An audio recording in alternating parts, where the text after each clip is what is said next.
Hello students, welcome to online classes. स्कूली ज्ञान से जुड़ी हर अपडेट को पाने के लिए सब्सक्राइब करें हमारा चैनल और लेटेस्ट अपडेट पाने के लिए बेल आइकन को प्रेस करना ना भूलें। Today we are going to continue our chapter 9 of class 8. So this is part 4th of the chapter.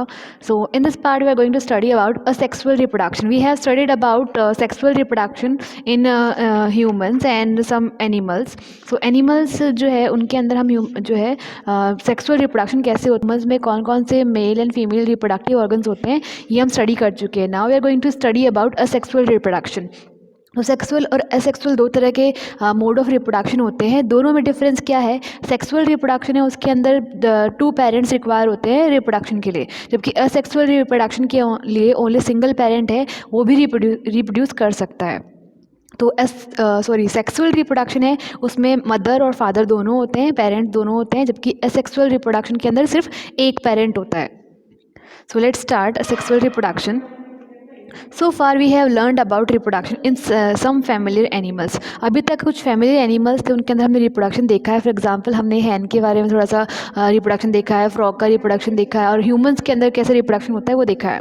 But what about very small animals like hydra and microscopic organism like amoeba. लेकिन अगर हम बात करें single cell organisms हैं या फिर बहुत जो माइक्रोस्कोपिक ऑर्गेनिज्म बहुत छोटे जो होते हैं, अगर उनकी हम बात करें स्मॉल एनिमल्स जैसे कि हाइड्रा है या फिर माइक्रोस्कोपिक ऑर्गेनिज्म है अमीबा जो बहुत छोटा ऑर्गेनिजम्स होता है, वो अगर उसकी बात करें तो उनमें रिप्रोडक्शन कैसे होता है. Do you know how they reproduce? Let us find out. क्या आपको पता है एक्चुअली वो रिप्रोड्यूस कैसे करते हैं? सो इस चैप्टर में हम उनके बारे में पढ़ने वाला है कि वो रिप्रोड्यूस कैसे करते हैं.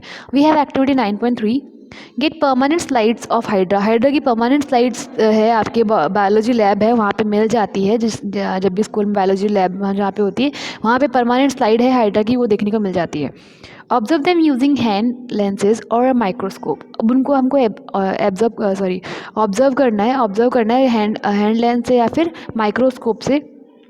Look out for any bulges from the parent body. Parent body के अंदर बल्जेस मतलब कुछ उभारदार जो है शेप है वो उनकी दिखेगी उनकी बॉडी पे.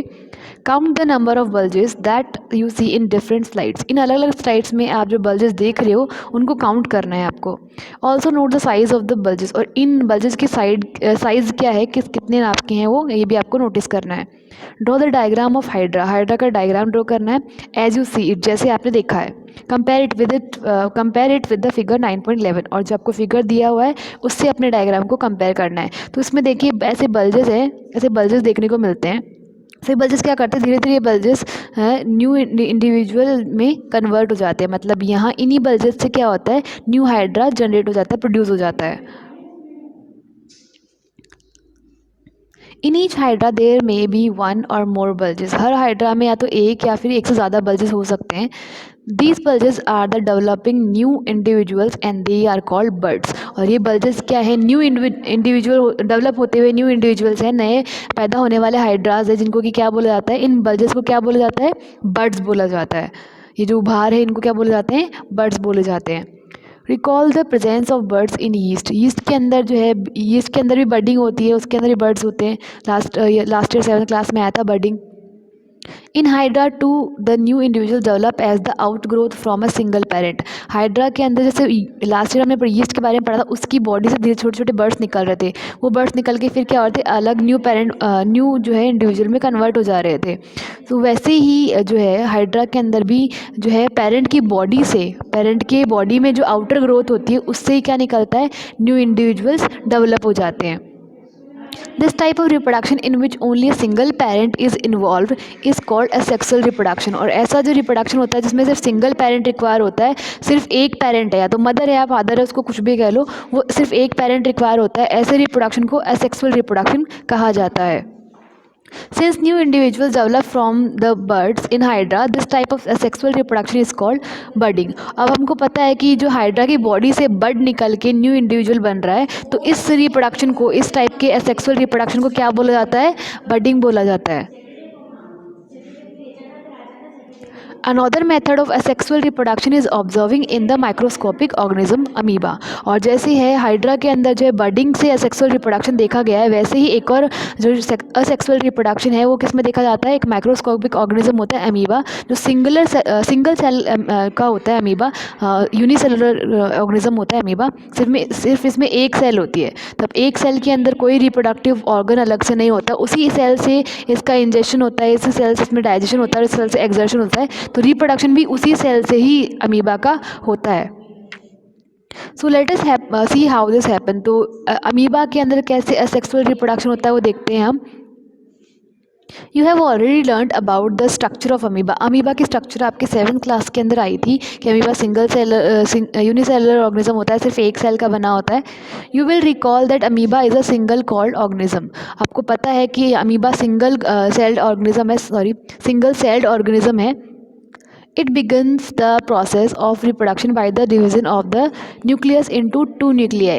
अब इसकी जो प्रोसेस है, इसके असेक्सुअल रिप्रोडक्शन की प्रोसेस है, वो कैसे स्टार्ट होगी, इसका न्यूक्लियस जो होता है, हम देखा था सिंगल सेल है और सेल में क्या होता है, न्यूक्लियस होता ही होता है। तो इसका जो न्यूक्लियस क्या होता है, पहले डिवाइड होना शुरू करता है, 1 से 2 टुकड़ों में डिवाइड होना शुरू करता है, 2 न्यूक्लियाई में बदल जाता है। न्यूक्लियस सिंगुलर फॉर्मेट में बोलते हैं और न्यूक्लियाई प्लूरल फॉर्मेट में बोलते हैं। This is followed by the division of its body into 2। और उसके बाद जो पहले न्यूक्लियस जो 2 बनेंगे, फिर उसके बाद धीरे धीरे क्या होगा, ये धीरे धीरे क्या करेगी, डिवाइड होती जाएगी, अलग होके क्या बनेगी, एक लास्ट में 2 अलग अलग सेल बन जाएंगे, दोनों अमीबा के सेल बन जाएंगे। ठीक है, तो एक से क्या हो गया, दूसरा सेल निकल के बाहर आ गया। Finally this is followed by division of this body into 2, each part receiving a nucleus. अब जो है एक न्यूक्लियस टुकड़े होकर 2 न्यूक्लियाई में बदल गया था, उसके बाद धीरे धीरे उनके जो है सेल मेम्ब्रेन वगैरह बाकी जो स्ट्रक्चर है, बाकी जो सेल के ऑर्गेनिज्म है वो बनने शुरू हो जाते हैं, और एक पॉइंट के बाद दोनों क्या हो जाती है, अलग हो जाती है, और 2 नई अमीबा की सेल बन जाती हैं। दोनों के अंदर एक एक न्यूक्लियस आ जाता है। Finally 2 amoebas are produced from 1 parent amoeba. और ऐसे है एक पेरेंट अमीबा से 2 अमीबा बन जाते हैं। This type of asexual reproduction in which an animal reproduces by dividing into 2 individual is called binary fission। और ऐसा जब होता है जब न्यूक्लियस एक सेल टूट के 2 सेल में कन्वर्ट हो गई, या एक ऑर्गेनिज्म जो है 2 नए ऑर्गेनिज्म में कन्वर्ट हो गया, इस टाइप के एसेक्सुअल रिप्रोडक्शन है जो एनिमल्स में होता है, 2 टुकड़ों में बट कर जो रिप्रोडक्शन होता है जिसमें, उसको बोलते हैं बाइनरी फिजन। बाइनरी मतलब 2, फिजन मतलब टुकड़े होना, तो 2 में टुकड़े होना। जो सेल थी वो 2 नए टुकड़ों में बदल गई, 2 नए टुकड़े हो गए, दोनों नए टुकड़े एक एक इंडिविजुअल जैसे बिहेव करते हैं। Apart from budding and binary fission, there are other methods by which a single parent reproduce young ones। अब जो है हमने यहाँ पे 2 जो है सेक्सुअल रिप्रोडक्शन के जो है टाइप्स पढ़े हैं। First is budding and second is binary fission. अब ज़रूरी नहीं है कि सिर्फ ये 2 ही तरीके हों सेक्सुअल रिप्रोडक्शन के, और भी बहुत सारे तरीके होते हैं जो हम आगे क्लास में स्टडी करेंगे। You will study about this in your higher classes, जो है 9th-10th के अंदर है, इनके बारे में हम और भी जो है मोड ऑफ असेक्सुअल रिप्रोडक्शन है वो देखेंगे, टाइप ऑफ असेक्सुअल रिप्रोडक्शन देखेंगे। सो यहाँ पे डायग्राम के ज़रिए बताया गया कि अमीबा में बाइनरी फिजन कैसे होता है। तो पहले एक अमीबा की सेल होती है, वो क्या करती है, उसका जो न्यूक्लियस है एक से किस में कन्वर्ट हो जाता है, 2 न्यूक्लियस में बट जाता है। वो बटने के बाद धीरे धीरे इसके कंपोनेंट भी बटने लगते हैं। ठीक है, इस एक सेल के सारे कंपोनेंट बटने लगते हैं, न्यू जनरेट होने लगते हैं, और वो जनरेट होने के बाद एक टाइम ऐसा होता है जब थोड़े से जो है कॉन्टेक्ट में रह जाते हैं, फिर क्या करते हैं, दोनों एक दूसरे से अलग हो जाते हैं, और अलग होकर 2 नए अमीबा के सेल बन जाते हैं। तो ये पेरेंट अमीबा हो गई और ये डॉटर अमीबा हो गई। देखो जब भी कोई सेल है वो जो है बाइनरी फिजन करता है या जो डिवीज़न करता है, तो उसके जो नए इंडिविजुअल बनते हैं, नए सेल्स बनते हैं, उनको डॉटर सेल्स ही बोला जाता है। ठीक है, next we have story of Dolly the clone. अब हमको पता है साइंस के अंदर क्लोनिंग एक टॉपिक आता है, क्लोन्स बनाने का एक टॉपिक आता है, तो उसकी हमको आज यहाँ पे थोड़ी सी जो डिटेल मिलने वाली है कि एक्चुअली क्लोनिंग होती क्या है। Cloning is the production of an exact copy of a cell, any other living part or a complete organism। जो है क्लोनिंग में क्या होता है, क्लोनिंग में अंदर एक जो सेल है उसकी एग्जैक्ट कॉपी बना दी जाती है, या फिर कोई भी उसके लिविंग पार्ट की कॉपी बन जाती है, पूरी की पूरी कंप्लीट ऑर्गेनिज्म की कॉपी बन जाती है। Cloning of an animal was successfully performed for the first time by Len Wilmot and his colleagues at the Rolson Institute in Edinburgh Scotland. और जो सबसे पहले क्लोनिंग थी वो एक एनिमल की गई थी, जो सक्सेसफुली हुई थी, वो एक एनिमल की क्लोनिंग सक्सेसफुल हुई थी फर्स्ट टाइम में। और ये किसने की थी?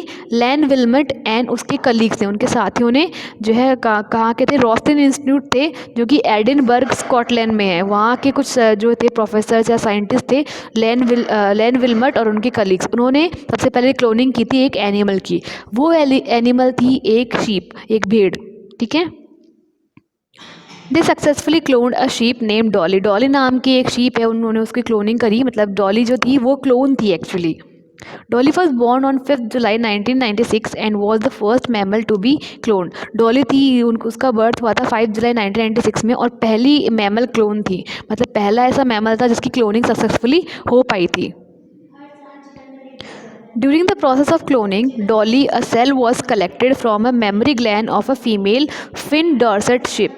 एक टाइप की शिप आती है फिन डॉर्सेट शिप, जैसे बहुत अलग अलग टाइप की ब्रीड आती हैं, वैसे ही एक ब्रीड है फिन डॉर्सेट शिप। उसकी जो मेमोरी ग्लैंड है वो ली गई थी, ठीक है। मेमोरी ग्लैंड से एक सेल निकाली गई थी। मेमोरी ग्लैंड जो है स्तन की जो ग्रंथि है वो होती है। मेमोरी ग्लैंड से एक सेल निकाली गई, उस सेल से आगे प्रोसेस कराया गया। Stimulantly, an egg was obtained from a Scottish backface ewe। You है वो भी एक तरह की भेड़ होती है। एक यू से जो है जैसे यहाँ से इसके मेमोरी ग्लैंड से एक सेल निकाला गया, वैसे एक स्कॉटिश ब्लैकफिश यू थी, उससे एक एग ऑब्टेन किया गया, ठीक है। इसका मेमोरी ग्लैंड का सेल ले लिया और इसका एग ले लिया। The nucleus was remove from the egg. Egg से क्या किया? न्यूक्लियस निकाल दिया गया।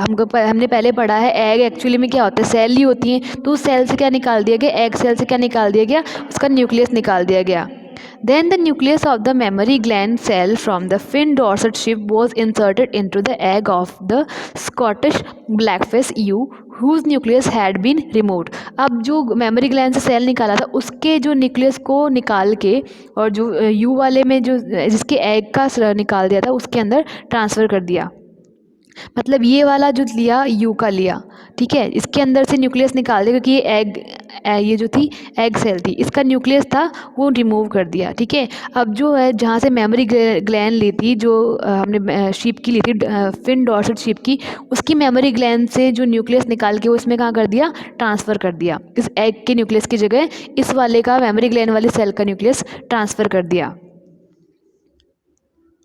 हैड बीन रिमूव, जहाँ रिमूव किया था उसकी जगह पे ट्रांसफ़र कर दिया गया। The egg thus produced was implanted into the Scottish blackface ewe. उसके बाद जो एग था वो वापस से जो स्कॉटिश ब्लैकफिश यू थी उसके जो है यूट्रस के अंदर ट्रांसप्लांट कर दिया गया, जो नया एग बना उसको। Development of this egg followed normally and finally Dolly was born. और जो उसको ट्रांसप्लांट किया गया उसके बाद जो है उस एग का जो पूरा फंक्शन है वो नॉर्मल हुआ, और उसके बाद क्या हुई? डॉली का बर्थ हुआ, डॉली पैदा हुई। Though Dolly was given birth by the Scottish blackface ewe, it was found to be absolutely identical to the Fin Dorset sheep from which the nucleus was taken। अब भले ही जो है डॉली थी वो किससे बॉर्न हुई थी? इस ब्लैकफिश यू से बॉर्न हुई थी, लेकिन एकदम किसके जैसी थी वो? आइडेंटिकल किसके जैसी थी? फिन डॉर्सेट शिप जैसी, जिसका कि मेमोरी ग्लैंड से सेल निकाला गया था, जिसका जो है मेमोरी ग्लैंड के सेल का न्यूक्लियस जो इस यू के एग के अंदर डाला गया था, उसके जैसे उसके पूरे कैरेक्टरिस्टिक थे, एकदम दिखने में सेम टू सेम वो डॉर्सेट शिप जैसी दिखती थी। भले ही पैदा स्कॉटिश ब्लैकफिश यू से हुई है, लेकिन दिखती कैसी थी वो? फिन डॉर्सेट शिप जैसी।